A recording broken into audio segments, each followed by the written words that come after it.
narrowly avoided a concussion from banging my head on the keyboard recently as I gritted my teeth through one of Nephilimfree's videos. If it can only be by design, it's not.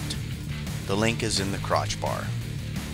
Apparently, the motivation for the video was some point of contention between Nephilimfree and Dawn Exodus 2 regarding symbiosis and its place in evolution. In the 9-minute rant, Neph asks questions to which he clearly does not want answers because, as usual, he disabled comments, and he stated 7 times, "It's not science.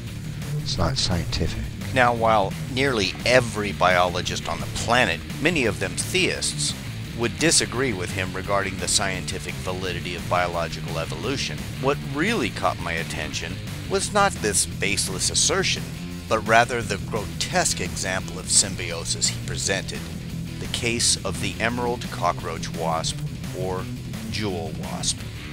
In the very first paragraph of its description of the emerald cockroach wasp, Wikipedia says, "It is known for its unusual reproductive behavior, which involves stinging a cockroach and using it as a host for its larvae. It thus belongs to the entomophagous parasites." That's right, parasite. Of the thousands of examples of symbionts Neph could have droned on about, he chose a creature that displays parasitism.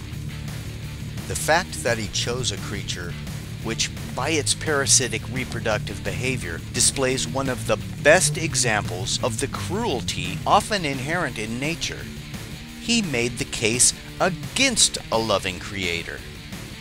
The jewel wasp, or emerald cockroach wasp, starts by finding just the right species of cockroach and administering a sting to a thoracic ganglion.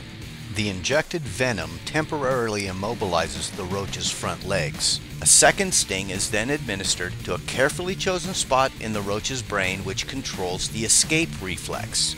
As a result of this sting, the roach will not attempt to escape. Rather, it will first thoroughly groom itself and then become sluggish. The wasp then proceeds to chew off half of each of the roach's antennae and, being too small to carry the roach, leads it to her burrow by pulling on one of the roach's antennae as if it were a leash. Once in the burrow, the wasp lays an egg on the roach's abdomen and seals off the burrow.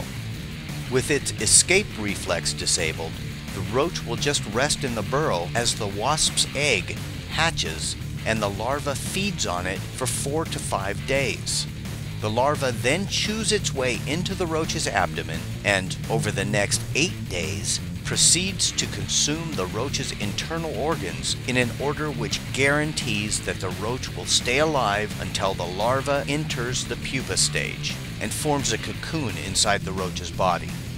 Now I ask you, what kind of a benevolent designer would deliberately create a creature that stings its victim in order to immobilize but not kill it so that the larva could eat it alive over the course of nearly 2 weeks?